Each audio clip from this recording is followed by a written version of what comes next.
Eric is the head naturalist at the Nature Discovery Center in Bel Air, Texas. He's also the primary educator there. He has worked as an educator and naturalist at Harmon Bayou here in Houston, Houston Zoo, Moody Gardens, the Patuxent Research Refuge, which is a wildlife research center in Maryland. Yeah. Also at the Corkscrew Swamp Sanctuary in Naples, Florida. And the Sasha Lodge in Ecuador, which is a Amazon rainforest sanctuary. He has field experience with sea turtles, amphibian call counts, all sorts of things, reptile surveys and shark surveys, bird counts, nest box surveys, and the king eider monitoring on the Arctic tundra, which is lots of things. Been around. Outside of work, his interests and activities include herpetology, wildlife pollinator gardening, science blogging, entomology, bird watching, hiking, vegetarian cooking, and social activism. Let's welcome Eric.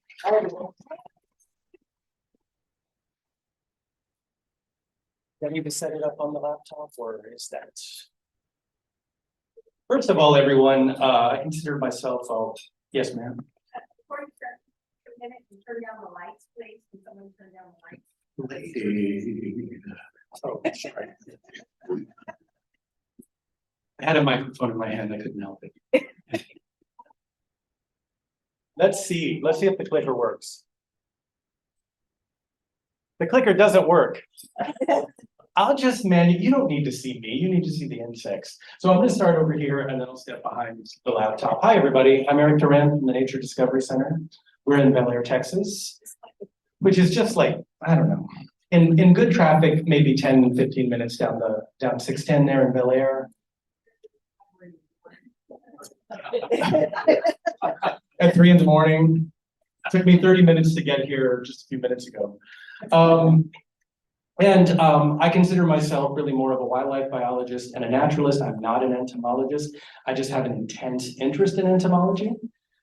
So I spend much of my spare time with my phone in my hand and iNaturalist ready, identifying insects in my own garden along, I live in the Heights, so I like to go along White Oak Bayou a lot and look for things constantly in the park. I love bio blitzes so much that for me, the spring bio blitz at Nature Discovery Center, and I'm in charge of it, so I get to make it what I want, is the month of April. So every time I have a chance in the month of April, I just go outside and count as many species of everything as I possibly can. I was talking to the folks, I honestly don't remember who I was talking to, but I was talking to somebody with the organization, whoever I was talking to originally, maybe that was you. It was Debbie, maybe. And we were just going through different topics, and I just laid out a whole bunch of different topics, and I think you said, yeah, predatory insects in your garden sounds pretty good. Oh, I think that was pretty fun. Yes, that's who it was. And so I'm going to show you a bunch of things that you probably know, maybe some that you don't. I have a tendency also to run long. I'm a very verbose person. So I'm going to try to keep it to a tight 3 hours tonight. No, I'm kidding. I'm trying to keep it somewhere between 45 minutes to an hour. And if I hit an hour, I'm just going to stop, regardless of where I am. Just to respect you. But I ran about an hour and a half. I was here, and I don't want to do so I guess let's just get started with the insects. I'm not going to show you absolutely every predatory garden insect that you could possibly see in Southeast Texas, because then we would be here for hours. But what I wanted to, I'm here as a representative of the Nature Discovery Center in Russ Pittman Park right now. We have a bunch of native plant gardens there, specifically set up for pollinators, and also just to educate people about local wildlife, local pollinators, and native plants. So I'm going to show you things that we get in Russ Pittman Park commonly. Not everything we've ever gotten there, but just some things that we commonly get, usually in spring through fall in our native plant gardens. So we're gonna start with the true bugs. You might have already started to notice these guys climbing around your plants. This one is a nymph. Of course, the true bugs have an incomplete metamorphosis, which means that they don't have a larva, like a caterpillar or something like that. They have a baby that looks very much like they do, and it slowly looks more and more like the adult as it sort of molts its exoskeleton and grows up. These are things like crickets and grasshoppers and true bugs and praying mantises and cockroaches. So these are animals that don't have a larva, they have a nymph. So by the way, if you ever hear the term dragonfly larva, there is no such thing as a dragonfly larva. Even though I've seen that written in scientific or nature books, they have nymphs, they don't have larvae because they have incomplete metamorphosis. Not complete metamorphosis, say the way that a butterfly. So what we're looking at here is the nymph of a, I thought if I push the arrow on the right. so do I have to? Did I open it in the wrong? What did you do? Oh no, there we go. There we go. I can usually do it with the arrow buttons, but this one's meant to do the little pattern. So so we're going to start by looking at assassin bugs. So the true bugs that you're most likely to find that are predatory in your garden are the assassin bugs. I don't have to sell you on why you shouldn't use pesticides in your garden. Hopefully you're with a native plant society, you're going organic, you're not using pesticides and killing the beneficial insects as well. But this is a very common one. They're sometimes called the large milkweed assassin bug, but this one is also just called the milkweed assassin bug. They're very heavily associated with milkweed, but you can find them on a wide variety of other plants, right? These guys, oh here, let me get my notes. I have a very disordered mind, so I need ordered notes. So yeah, these guys are generalist feeders. They're feeding on a wide variety of small insects, which are often feeding on the plants. They tend to eat plant predators, but they'll eat a wide variety of other insects also. And just to show you that nymph again. Well, no, we're not going to show you the nymph again because I would have to figure something out. Oh, there we go. There's another picture of one right there. So the way that, by the way, these animals feed is they have a long proboscis. So true bugs, all the true bugs, the Hemiptera, they have a long proboscis.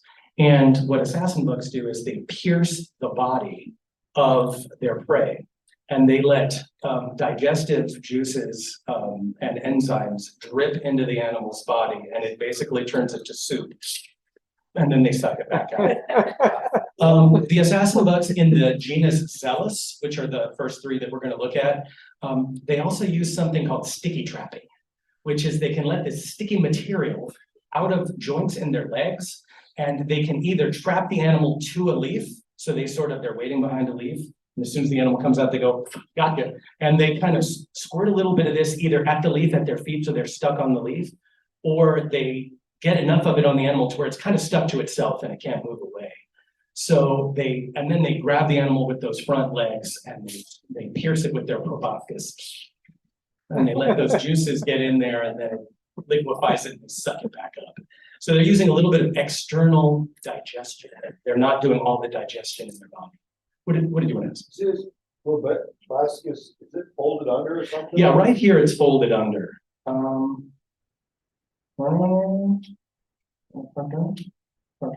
Okay, there you can see it right there. There you can see it. They keep it usually folded under and they extend it when they need to use it. So here's another kind of really common assassin bug in the genus Zealous. It is the pale green assassin bug. And so like all three of these guys use sticky trapping and then grabbing with their front legs. And these guys are all generalist feeders too. They'll eat almost anything about their own size or smaller that they can catch, which I've been known to do as well. So this one again is called the pale green assassin bug. And it's very common all throughout. As a matter of fact, in some parts of the eastern United States, it's the most common assassin bug in people's gardens. This next one with a little bit more color to it is more in the western part of the country, but it's sort of been spreading further into the east over the past few years, and no one's 100% sure why. This is called the leaf hopper assassin bug. They do, excuse me, they do, I had too much coffee today. They do prey on leaf hoppers and plant hoppers of different kinds, but they also are a generalist feeder and they'll feed on a lot of other things too.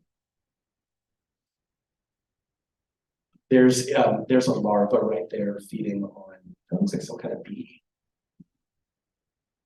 I apologize. I just steal images from the internet and then put them in Windows picture viewers. So they're just going to be whatever size, guys. That's just how it's going to be today. And ooh, there's one with some kind of housefly, I think. And it's sort of doing all that right now. There's another group of predatory true bugs that you often find in your garden, and that's the wheel bugs. We have one called Ilurus cristalis. That's a really common one in the eastern United States. These guys feed on most, now it's a big bug. I did not look up for you like numbers, but they're about that big. It's one of the biggest true bugs in the United States. It's a really big bug, and you see that they have this sort of half, it looks like, I don't know, like a gear on its back or something. It's just got this wheel-looking thing. That's probably to protect it from predation from birds and lizards and things like that, just to make it bigger and harder to grab hold of. But they don't use that for anything in particular. This is another predatory bug, and again, they feed mostly on caterpillars and beetles, but they feed on a lot of other things too. Yes, ma'am? When you say they're common plant picking, oh, I haven't seen them. You know, I don't have the right plant or like. It means you're not a good gardener. That's why. No. You know, it can be really, I've just seen them all over the place. Yeah, but again, all over the place in certain places. I've actually never seen this in my own garden at home, but they're all over the Nature Discovery Center in Bel Air. Okay. So I don't know, because they're eating a wide variety of insects, right? So it could be that there's a certain part of their life cycle where they need something like, it's like some of these creatures might need like heavy leaf litter, or there's a specific like family maybe of caterpillars that they really like that is not represented, and their host plants are not well represented, say in my garden or yours or something like that. So even though they're general, they might be like picky general. Yeah. So oh, she was just asking if these are like picky generalists. How come I've never seen this in my yard when we've been calling it common? And I've just been making a bunch of stuff up because we really don't know. And I will tell you, the true bugs are not super well researched as far as their life histories. Like what are they doing when they're larvae? Exactly what species is each one eating? A lot of them, like, I guess there's just not that much interest amongst entomologists. Didn't you say that they don't have larvae, or do they have larvae? Oh, I'm sorry, I shouldn't have said larvae. I'm sorry, yeah. So they're nymphs. Yeah, we're not always exactly sure, but I mean, usually you do find their eggs though laid on the undersides, or even sometimes on the sides of a house or something like that, and they're all kind of grouped together.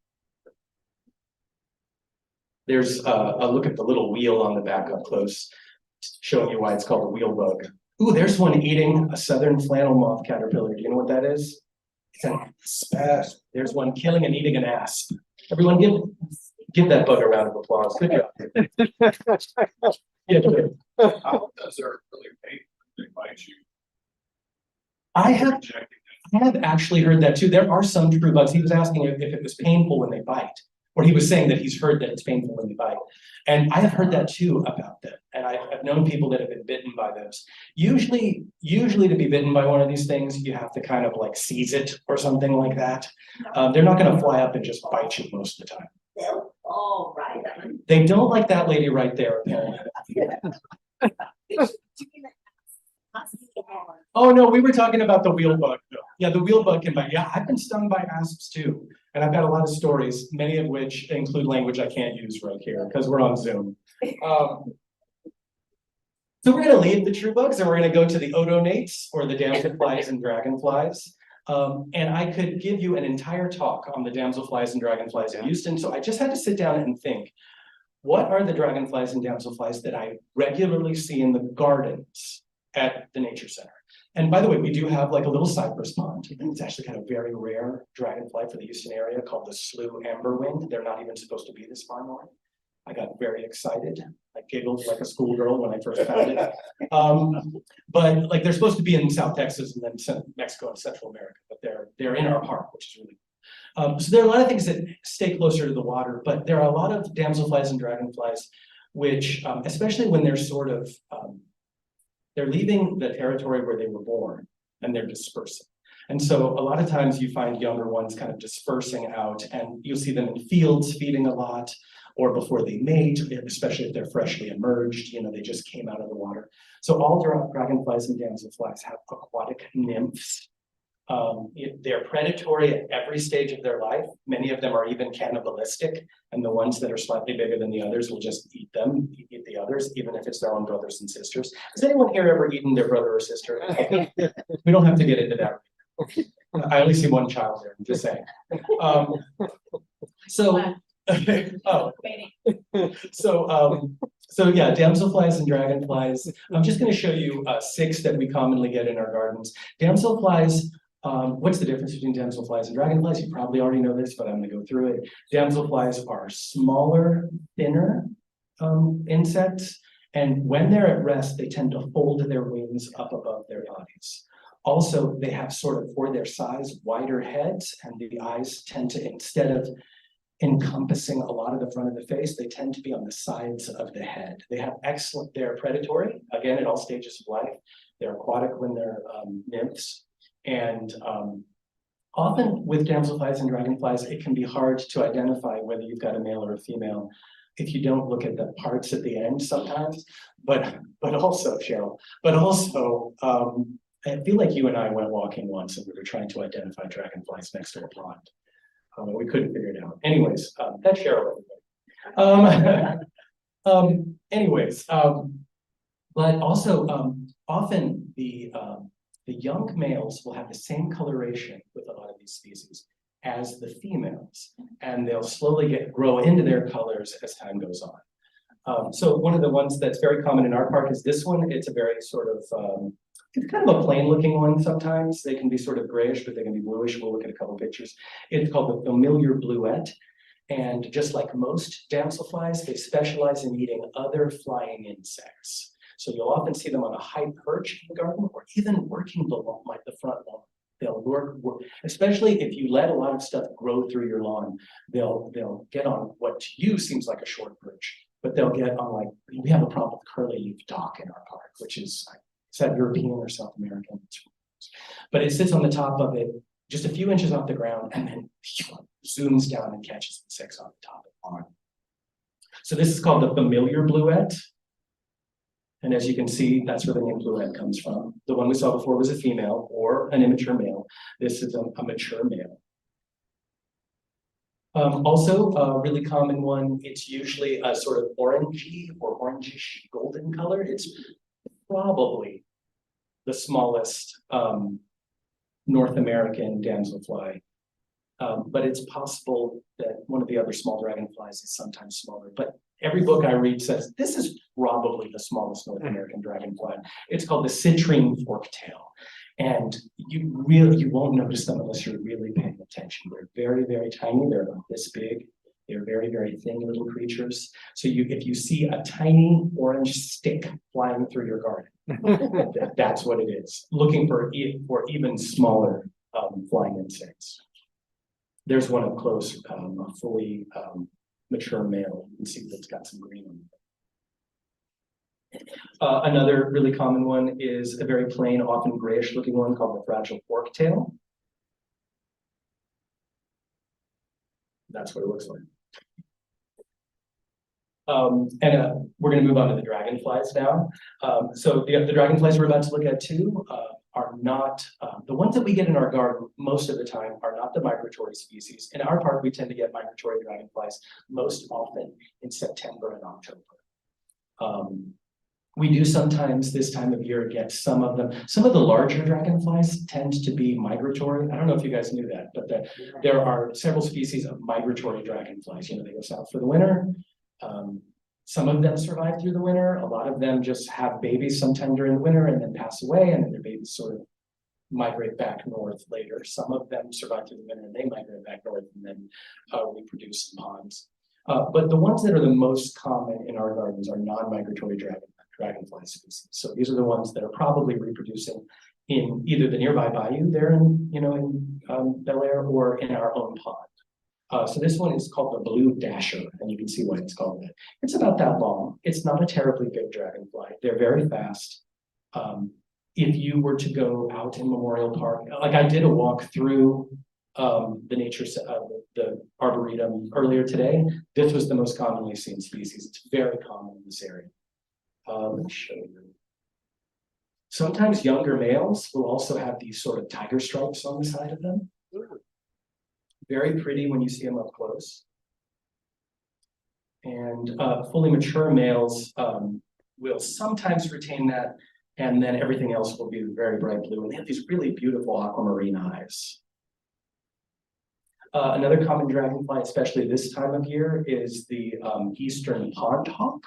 The females and the immature males are green with black stripes on their tail like this. Again, this is, if you just walk around the Arboretum today or tomorrow, these are all over the place here as well. And you can see that the males are a very powdery blue, and they're about that big. They're a little bit, so the other one was about that big. I know I'm not being super scientific, but eastern pond hawks are about that big. This is another non-migratory dragonfly species.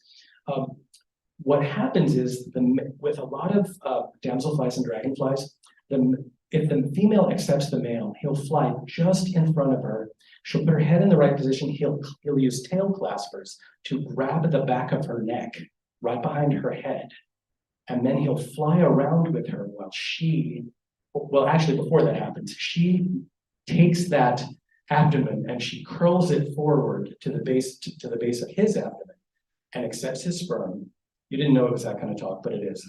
And then after she's received that, he keeps a hold of her and they fly around conjoined. You'll see this a lot with damselflies and dragonflies, because she hasn't actually taken that sperm and put it on the eggs yet. So she hasn't fertilized it yet. She's holding it in a small chamber inside of her body, which means that another male could theoretically come along and use his tail claspers to scrape that material out and then mate with her again. Because it does happen sometimes with certain insects. So he holds onto her to make sure she doesn't mate with another male. And they'll even fly up to the pond and she'll dip, depending on, she'll dip her tail in the water while he's holding onto her neck, and they'll fly in tandem. And when she has laid all of her eggs, they separate and they go about their business. They go somewhere else.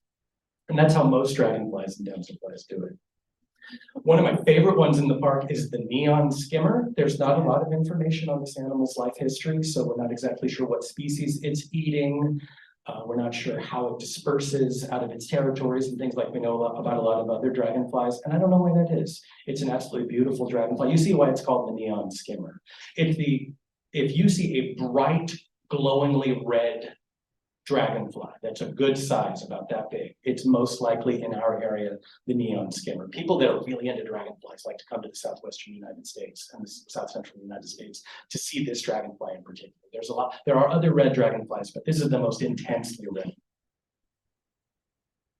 And there's a male and a female together. And like with a lot of species where the male has to show off for the female, of course, the male is more brightly colored than the female. She's usually golden with sort of a dark brown stripe down the middle of her thorax or the middle of her back.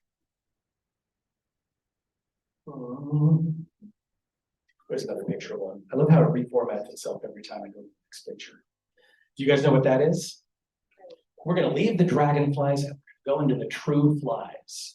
And the true flies are a group of insects, of course, that have 2 wings instead of 4 wings, like most 4 wings, not 4 wings, 4 wings, like most groups of flying insects. These are often called, does anybody know? No. I've heard daddy longlegs before, but I don't like calling, I didn't grow up calling them that, so I don't like calling them that. I've also heard them called mosquito hawks.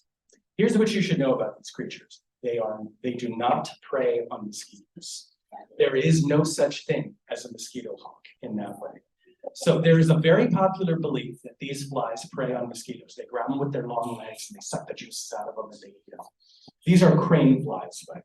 And there's lots of different species. They're very hard to tell apart. You have to look at things like where the vein is on the tertiary end and so I don't like getting into it. But crane flies are actually not at all predatory. I included them in here so you could learn that in case you didn't know it.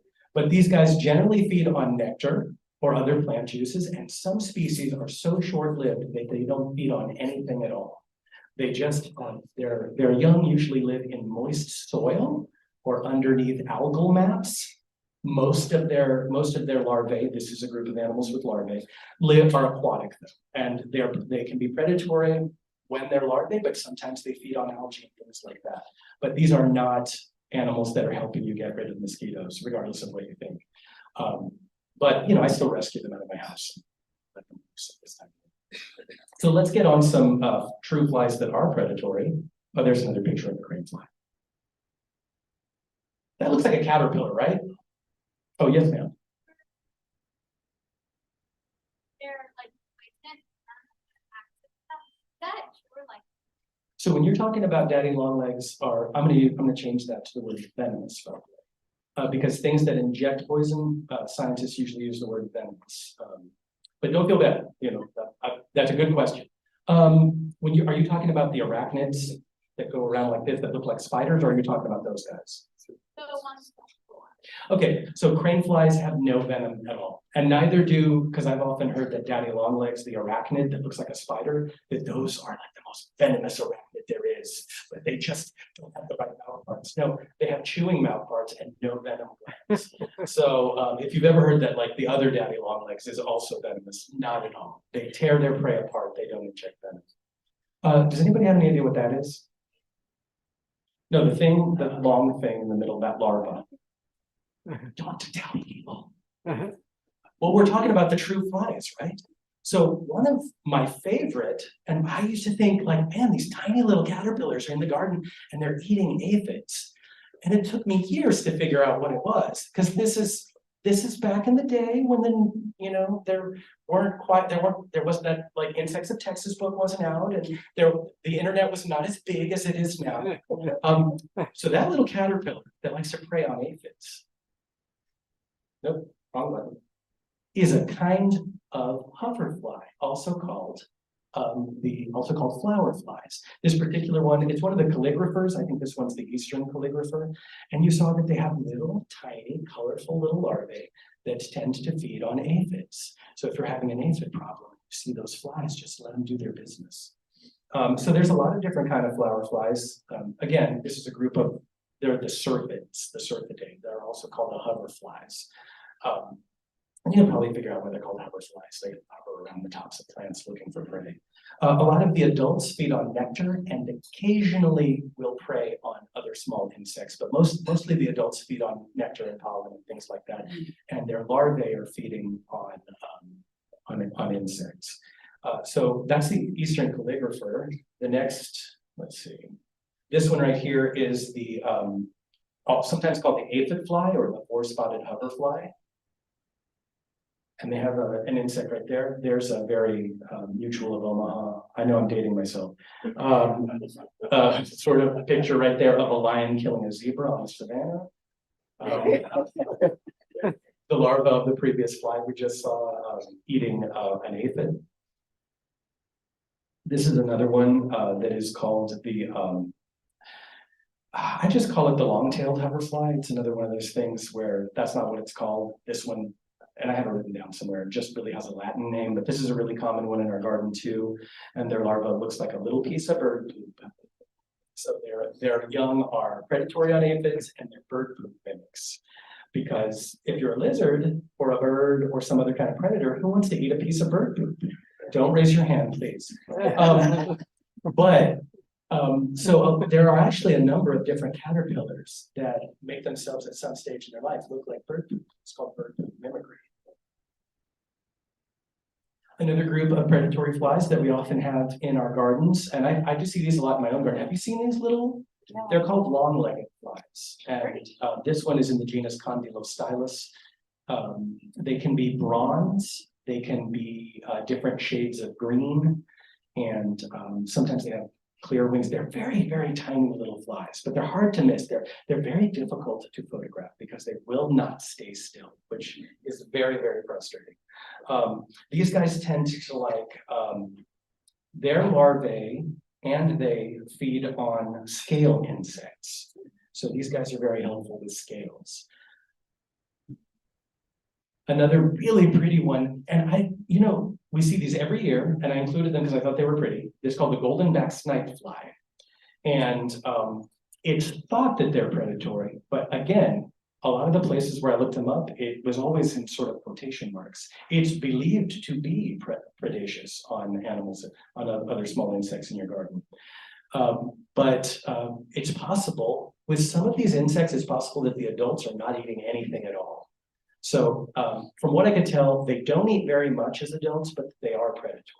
So it's called the golden-backed snipefly, and it's about that big. Again, very noticeable because it's got that shiny golden thorax. You see them a lot in the park, the common? You know what's weird? We see them for a tight 2 weeks every year and then never see them again. So I don't know what's happening with them the rest of the year. Do what? You know, which. It's usually in April. It's usually like late April, early May, sometime around that time. And what do they call them again? Golden-backed snipefly. Purple-throated rat thrasher. It's my favorite made-up bird. Purple. All right, we're going to move out of the tree flies to the Neuroptera, the lacewings. And so we're going to look at, so the first group, I'm not going to show you individual species because there are a bunch of very similar looking species, but you can usually, they usually look so similar that you maybe can get it down to genus, but you often can't get it down to species anyways, which is a little frustrating for someone who's more of an amateur entomologist like myself. But the brown lacewings are very common this time of year. They're a little bit more camouflage and less noticeable. The brown lacewings, both as larvae and adults, are predatory on a wide variety of small insects in your garden. There's another look at one right there. And that's what their larvae tend to look like. Have you guys seen those before in your garden? You know, some of us love to pay attention to teeny tiny little things, and some of us just go in and cut stuff back and plant new things, water. And I just like looking at teeny tiny little things and photographing them with my phone. So I notice a lot of teeny tiny little things like that. So yeah, that's the larva of a brown lacewing. There's another kind of brown lacewing feeding on aphids. And probably much more common, there's even, or at least they're more commonly seen, are the green lacewings. What I like about these guys is sometimes it'll be in the middle of December and I'll go in the backyard and we've left the light on and I go back there to turn it off and there's green lacewings flying everywhere and it's 45 degrees. And what are you guys doing out here? But they just seem to be very cold tolerant insects. With green lacewings, their larvae are very predatory and the adults tend to feed mostly on pollen and nectar, but will occasionally feed on another insect.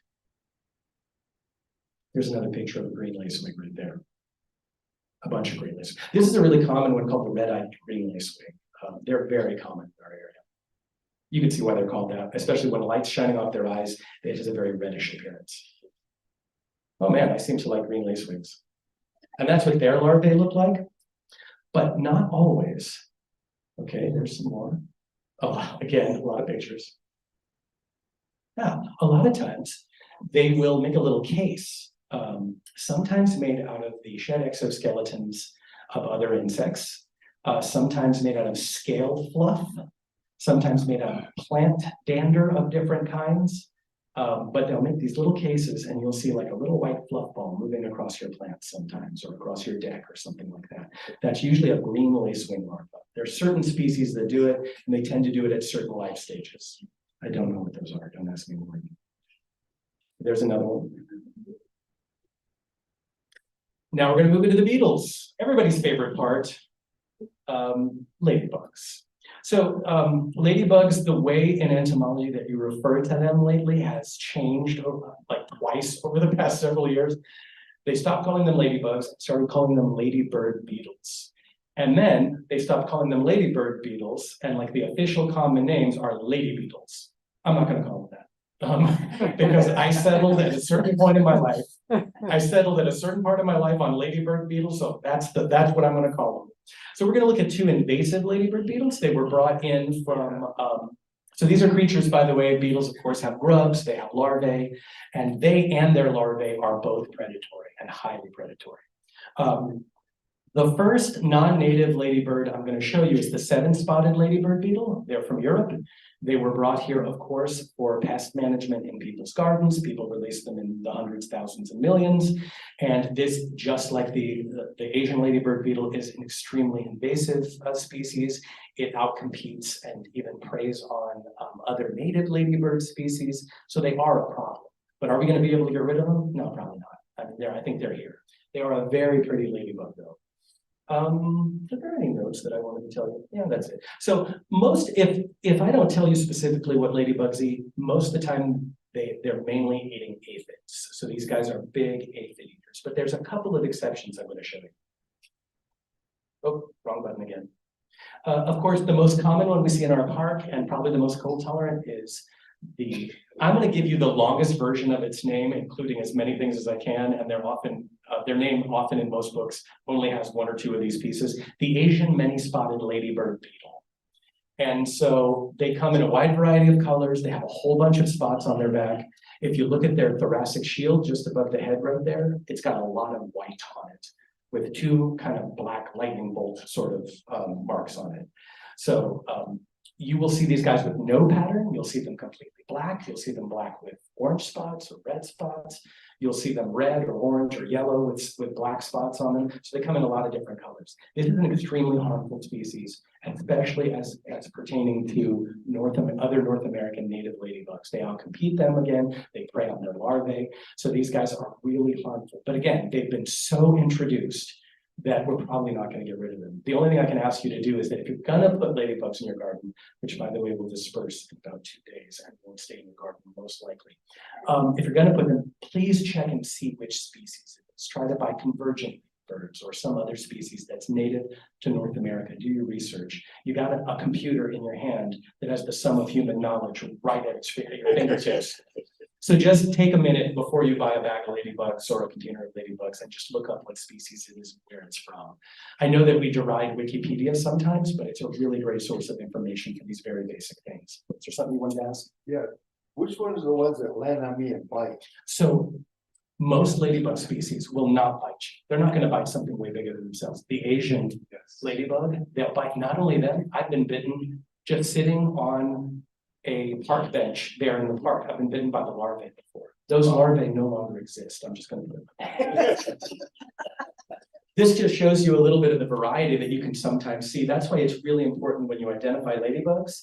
And I can't teach you that right here in just a couple of minutes, but when you identify them by something called the pronotum, which is the little shield over the thorax right above the head. Because sometimes their elytra or their wing covers will look exactly like another species. So it's very important that if you're identifying ladybugs, you look at that area that on this species is white and black with kind of a W or a double lightning pattern. That's what their larvae look like. Nasty little buggers. They are also highly predatory, eating aphids and a wide variety of other small insects. That shows you a little bit more of the variety. They can come in a lot of different colors and look like certain other species. The one in the lower right-hand corner looks like one I'm about to show you later, and the one in the lower left-hand corner looks very much like another one I'm about to show you. One of my favorite ones as a kid is the convergent ladybird beetle. And they often get together, especially in the winter time. They start congregating in the fall, and they make these huge sort of aggregations under logs and inside of stumps and inside of tree holes.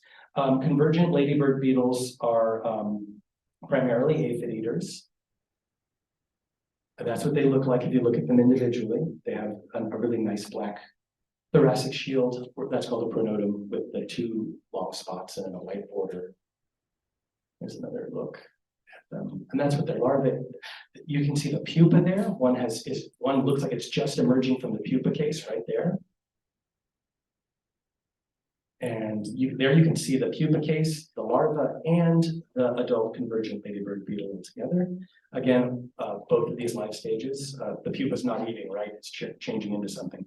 But the larva and the adult feed mostly on aphids. This doesn't even look like a ladybug. This thing is so tiny. This tiny little ladybug, it's called the mealybug destroyer.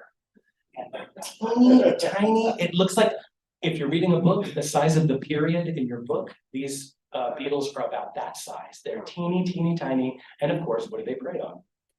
Different kind of scale insects, including what we call mealybugs.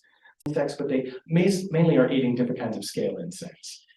They're very furry little dudes. There you see, it's hard to see with this photo, but those are the larvae.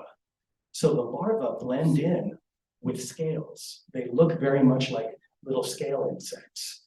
And the mothers will even lay the eggs on scale insect egg masses, so that not long after the scale insects hatch out of those eggs, the mealybug destroyer larvae hatch out and start preying on them very quickly. One of my favorites, one of the most delightful, is sometimes called the pink ladybird, or the spotted ladybird, or the pink spotted ladybird. A spotted ladybird is a lame name. Because most of them are spotted, right? So this is another, they're a little bit longer than your typical ladybug. They're, instead of being sort of more hunched over like a lot of ladybugs with their head tucked under, they tend to be a little bit more stretched out. So a lot of people see this and they don't even realize it's a ladybug. So the pink spotted ladybird eats aphids, mites, and larvae of a wide variety of insects. There's a little up close. Yeah, beautiful ladybird. So this next one is called the spotless ladybird beetle. As you can see, the females are larger. They can either be a very deep red or they can be sort of more of an orange color, and they don't have any spots on them. There's another very similar one called the polished ladybird, which in this part of the country is not terribly common. So again, this is called the spotless ladybird beetle, and they are an aphid eater. That's what they're young. Oh no, we're going to move on to a totally different creature now. This is the cactus ladybird. They like to feed on scale insects, and they specifically love the scale insects that feed on prickly pear cactus. And so you often see them on prickly pears, but not exclusively on prickly pears. I don't know why. We find them in the park. One of our neighbors nearby must have some prickly pears, or there's a species of scale insect in the park that they particularly like.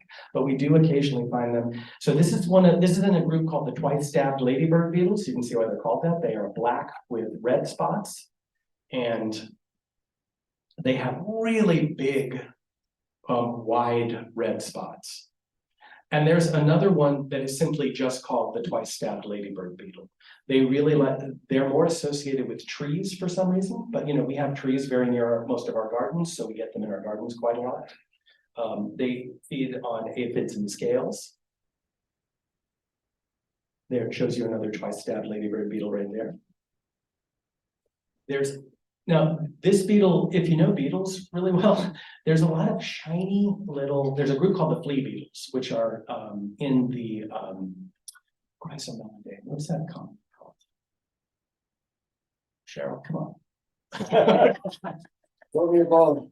Well, we'll think of it later, the leaf beetles. Yeah, so they're in a group called, there's this group, usually if you see shiny little green beetles in your garden, they're leaf beetles. They're usually in the group called the flea beetles. But, and that's what I thought this was when I started finding these about 15 years ago at the Nature Center. But if you notice, if you're into beetles, they're a little more stretched out. This is actually a kind of ground beetle, and ground beetles are predatory. And these guys not only run around on the ground, but they climb up into plants and they get up into flowers. And they prey on various insects that are in the flowers. And this is called the flower lebia, or the flower lebia beetle, or the green flower lebia beetle. They specialize not just in eating insects in general, but they really like eggs and larvae of other insects. So there's a lot of pictures of them on the internet of them devouring other insect eggs. They're tiny, tiny little insects though. Very shiny green, sometimes it looks bluish in some light. There's one eating, you can't see it well on the screen, but there's one eating some kind of insect egg, a little mass of eggs. You can see that it's got a typical, like if you're into beetles, you would see that it has a typical ground beetle head. And then of course, what's the next group of insects that you commonly find in your garden? The mantises. And the one that you're gonna find most, oh yes, ma'am. Oh, I was just hoping that if you would address roly-polies at all, that's like favorite. What would you like to know about roly-polies? I don't know. They're not insects, first of all. They're They have like 14, isn't it 14 legs? I think they have 12 or 14 legs. They're crustaceans, although if you're super into taxonomy, which I know you guys are, What crustacean means has changed a lot over the past few years. Insects are now within the crustaceans in a group called the pancrustacea, but we can talk about that later. Yeah, they're not insects, and they're detritivores, so they'll just eat anything that they can find. There's some good words for toddlers. They're detritivores, right? So they're gonna eat dead animals that are laying on the ground. They're gonna eat dead and rotting fungi. They like dead leaf matter and stuff like that. But they're not at all predatory. They're just kind of whatever's laying around and is dying or rotten, they're gonna eat.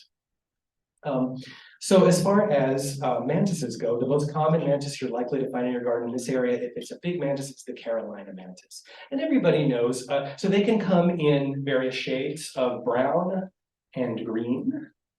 And they usually lay an egg mass that looks like that. It's called an oophica. Of course, these mantises, like most mantises, are well known for when they, if you brought a child today, I'm sorry. When the male is mating with the female, while he is pumping his material into her, she will turn around and start eating his head. Now, she doesn't eat his whole body until he's done, and then she eats the rest of his body. Mantises they're cannibals, but like not even during mating. They'll just eat anybody at any time if they can, and that includes each other. Your brother, your mother, it doesn't matter. So the father never sees the babies. And actually, most of the time, the mother doesn't also. After she makes a couple of ootheca on the undersides of trees, tree stems, she usually passes away not long after that. So that is her last meal. It usually is the father. And all of that energy from the father, he has given his life so that his children may live. Very noble. Very, very noble. That shows you another one up close there. There's another group that if you, these are very common on prairies, and we have a pocket prairie at the nature center. And then we also like to grow like native grasses kind of in and amongst some of the other plants in our pollinator gardens. And so we occasionally get these guys. These are called stick or grass mantises, and they're very thin. The one that's very common here is called Bruner's stick mantis, or sometimes people just call it the grass mantis. And they can also be green or brown. Something interesting about them is every one that you will ever meet of this species is a female. They do not use sexual reproduction. They use a form of asexual reproduction called parthenogenesis. They just lay eggs. And so when animals use parthenogenesis, some of them create perfect clones of themselves, and you'll have entire populations of complete clones. Imagine living in a city where everyone is you. 2-year-old you, baby, 82-year-old you, 42-year-old public accountant you. The trash man is you. The person selling bagels is you. Okay, but with each species, you really have to look into, like somebody has to do that research and figure it out. What most of them are doing is at least a little bit of genetic recombination at least, so that they're not clones of their mother. You don't get as much genetic diversity that way, but for some animals, perhaps a small population got trapped somewhere at one time, and all the males went extinct, or all the males were killed off in some kind of event. And often the females have some kind of plasticity where they were able to just start laying eggs without males. So every once in a while, like some rattlesnake at a zoo does it. She's never been with a male. She's been in the zoo 30 years, and all of a sudden she lays a bunch of eggs and babies pop out. So the entire population that we know of Bruner's stick mantis, they're all females. You don't need no man. I don't know, that one's out of order. I just thought that was cute though. It was a cute picture. I know these are not insects, but I wanted to show you at least a few really common spiders. How am I doing, by the way? What time is it? 8:06. And when did I start? 7. Oh man, I'm not doing bad. I got 10 minutes. Yeah. All right, let's keep going forever. All right, I love you. I just want to be with you forever. Crab spiders, really, really common in our park. There's like 3 really common genera: Misumenoidus, Misumena, Mechaphasa, and they all look very similar and they're hard to tell apart.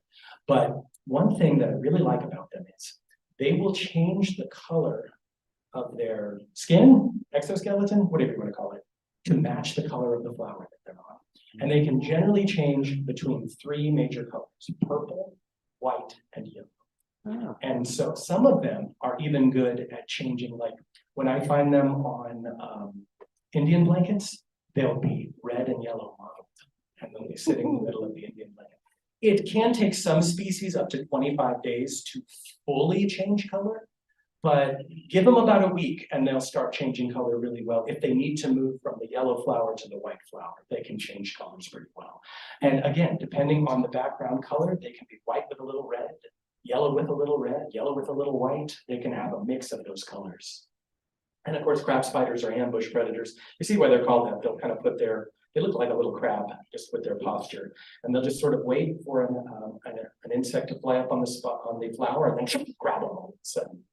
And these are also external digesters. You know, they inject venom into the creature, they desanguine, or they turn the insides into soup and then suck it back out. Just show you a couple of different crab spiders right there. I particularly love Liatris, all the species of Liatris, and I always try to grow at least Pycnostachya every year in my garden.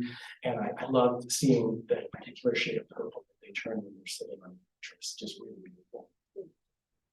Another group of really common garden spiders are called garden ghost spiders. I don't know where the word ghost spider comes from. They're also sometimes called the sack spiders. They'll make a little bitty silk sack for themselves sometimes to hide in, and they also make a big sack, of course, like most spiders, to put their eggs in.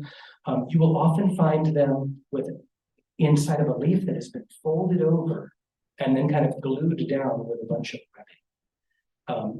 And so I always feel guilty. There's this piece of me that just forgets what's in there, and I'm like, what's in there? And I'll go and I'll unfold the leaf, and this poor spider will just jump out and run away all of a sudden. They're very common on this. Like if you have gardens up against your house, they're not shy about being right up against human dwellings and being on the sides of houses. Again, it's called the garden ghost spider, and it looks like that. There's a couple of other ghost spiders that look very, very similar to this, but this is the most common one. There's one called like the brown ghost spider and the yellow sack spider. And they're often, they're sometimes, not this one, but the other two are sometimes found in people's homes. They have a little bite that'll give you a little red dot and it'll hurt and you'll go, oh no. But for the most part, you'll be okay. These are not dangerous spiders. And the same goes for jumping spiders. They're also renowned for having just a little bit of a painful bite, but it's not medically serious.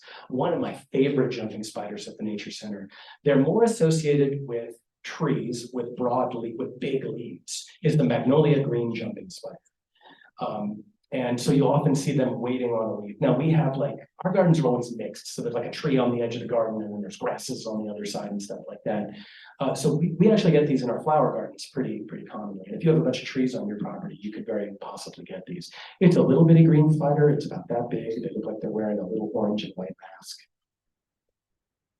Another really common jumping spider in your garden is the bold jumping spider, Predatory. And the females, of course, get really bitty, really big, black with either white or red marks. So the one you're looking at now, that could also have, those could be red on some individuals or orange. These guys are very active. They move around a lot, but during the day, they will often go nap for a while, sort of under a leaf right up against a stem. And I quite often surprise them when I'm moving plants around in my garden. Another one that likes a lot of vertical surfaces like walls and fences and the sides of trees is the tan jumping spider. I don't have much to tell you about these guys. I mean, spiders will eat anything that they can, including each other.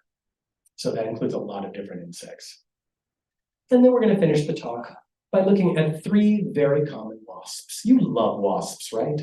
I know we think wasps are mean, but they are also really, really great pollinators. They do a lot of pollinating. With most wasp species, the adults are eating nectar and pollen, and then they're predatory on a wide variety of other insects, and look at what some of those are, to feed their larvae. So some of them, if it's a drought and all they're finding are other insects, they'll do something, let me look at this word again, because I'm afraid I'm going to say it wrong. Malaxation. They do this thing where if they're not finding much water and not getting enough food to eat, they'll they'll kill it and then grind it up, and then they'll just suck the juices. Because they're mostly feeding on pollen and nectar, right? So they don't have the proper mouth parts to actually feed on whole insects the way that their larvae can. This is the metric paper wasp. There's a couple of other social paper wasps that look like this. This is one of the most common ones. They do something that other wasps don't do, and they do what are called forays. So they'll station themselves up on a tree or some high place, and then they'll go forage down low and then return to their perch. And then forage down low again and then return up to the perch. You often find them sort of going through the thick plants in your gardens, looking for prey. Those prey are usually, though, it's not to malax them. It's not so that they can eat them themselves, but it's so that they can chew them up and feed them to their babies. They have a really weird and multi-staged eusocial life. Like they have a queen, she's called the foundress. There are all of these sub-foundresses that can go off and found their own nests, and there's workers, and there's some males. And this is one of the longest lived wasps in our area. They can live over a year sometimes. A lot of insects don't live that long, right? Really big ones can live for years, but a lot of insects don't live that long. So they have this really complex social life that, honestly, go look at the Wikipedia page. I can't remember half of it, to be honest. So again, this one is called the metric paper wasp. That shows you her up close. And they have a very painful state. Another group of wasps that we see commonly in our gardens are the mason wasps. Mason and potter wasps work with mud a lot, but not in the way that mud daubers do. They make these very interesting little nests. So mason wasps will find holes either that other insects have made in plants or that just naturally formed in a plant somehow, and they'll lay their eggs in there. They'll put the prey down in there, so they'll fly off. Let me get this right. I think they prey mostly on caterpillars. And then they'll wall it off with mud. So they'll make like a little mud wall, like a little brick mason. And then they'll find another hole, they'll lay an egg in there. So different kind of mason wasps do it differently. Some of them like lay them all in a line. And when they hatch out of their eggs and then go through the pupa stage and then are ready to fly out, they'll do it the one closest to the surface first, and then the next one, and then the next one, and then they'll all chew their way through the previous one. Some of them lay each one of their eggs in a different hole, but they provision them with caterpillars. The thing about a lot of wasps, guys, is they'll go out and they'll catch either a spider or a caterpillar most of the time. They don't kill it. They paralyze it with their sting. They put it in their nest, then they lay their egg on it. And then the animal is alive and paralyzed inside of that hole until the larva hatches out and then eats the paralyzed animal. There is a horror movie for you right there. That's another reason I don't really love wasps, but I really appreciate them. I get a lot of these four-toothed, this is called the four-toothed mason wasp right there. There's one. If you're interested, Heather Holm has a really good book about wasps, and she has also on her website made available, again, Heather Holm, Holm, and if you look up Heather Holm wasps, just Google that. She actually has these care sheets that you're allowed to print out and give away to people for free if you're doing it for a nonprofit motive. And it tells you what plants to plant for wasps, because wasps have certain groups of plants that they like collecting nectar from. They tend to really like clustered white flowers. So verbicida, frostweed, they really like frostweed a lot.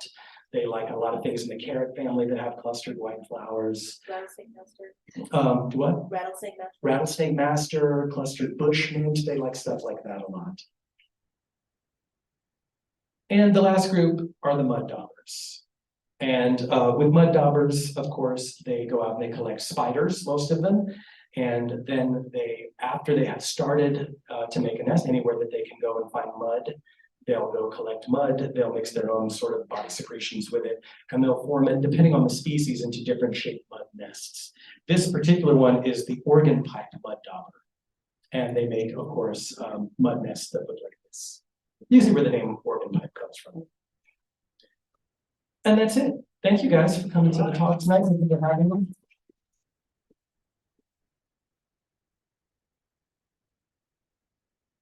I am willing, if you feel like you need to go, you don't hurt my feelings. But if you would like to stay and ask me questions, I'm here. So does anybody have any questions? We asked them during the talk, so you guys are pretty good. Yes, sir. The last one, it seemed like it had 4 legs on the ground and there were maybe 2 little small in front. Yeah, you know, a lot of, oh, you know how to go back. A lot of flying insects will sometimes take either their middle legs and just sort of hold them up, or they'll take the front legs and hold them up against their body, like butterflies do that. Most butterflies, oh, good job, thank you. I mean, I could have figured it out, I just didn't want to. I see it's kind of holding. Yeah, they're just kind of folded. I think, because it's just landing right now, right? These are not insects that walk a lot, but I can't give you a reason why it does that. But, you know, there's a research paper for you right there. Yes, sir. So what's eating these wasps and what's eating these other walking sticks and mantises and things like that? Birds, lizards, each other. Can you repeat the question? Oh, he asked what my phone number was. No, he asked, he asked what's eating a lot of the creatures I showed you here.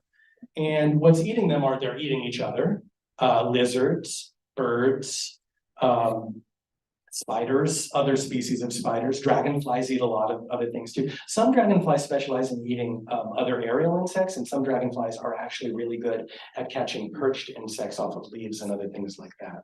So it's usually things like that. Your typical everyday insectivores. Yes, sir. We have a question from Kat. Go ahead and ask your question. I was just wondering if there's a good reference guide of all these beneficial predatory insects that we can print out or get copies of to post at community gardens and areas where people need to be able to identify beneficials versus non-beneficials. No. No. Okay. I mean, I had to do all of this research just sort of on I knew a lot of these species, but I had to go kind of piece them together. If there is a good resource guide, please someone look it up and send it out to the group. But I just get a stack of native insect identification guides. There's a really good guide to insects of Texas right now that you should look up. Also Ken Kaufman's guide to insects of, I think Eastern, but maybe it's just North America, is very good. Betty Crenshaw, Garden Bugs. I haven't, that's an older book. Yeah, I haven't looked at that one in a while. Has all the benefits. Okay, so Garden Bugs is one that somebody just recommended. I tend not to look in the older ones because I am a taxonomy nerd. And so I want the taxonomy to be up to date, and a lot of things change over the years. So there's new families, splitting versus lumping, there's all that stuff going on. But I remember at Armand Bayou, when I first started, that was my first job at Armand Bayou. I remember we had a copy of that, but it's been years. Yes, ma'am. Let me comment, I've also organized my edible garden book, and I have a book group. And I have a rule of thumb, I've adopted when you're one lady beetle, when it messes it up. And that is predators are usually alone and not afraid of you. Whereas all of the pest insects, like the orange bug you see on your tomatoes, if they're together, there's a big-footed bug that's gonna suck on your tomatoes. Oh, yeah. If they're alone, it's tough. No, that is true. Most predatory bugs, I can't repeat all that, I'm sorry. But yeah, most predatory bugs tend to just work alone. That is true. They don't work like little packs like wolves or anything. And a lot of things that are sucking the juices out of plants will often be in big groups together. Those eastern leaf-footed bugs, man, they'll cover a plant sometimes. I've been walking around my friend's property out in New Caney, and all of the thistles, the horridulum, the native one, the thistles are just covered with those things, and they're big numbers. But you're right. For some reason, though, I've noticed that it can be different on milkweeds. Sometimes animals really tend to concentrate on milkweed. So I will see that first one sometimes, the milkweed assassin bug. I will see several of those on plant hunting sometimes. All right, guys. I work at the Nature Discovery Center, naturediscoverycenter.org. If you think of any questions you'd like to ask me, I'm on the website, Eric Duran. I'm the head naturalist there. Feel free to email me anytime with any questions, and I'll be happy to answer. Have a good night, everyone.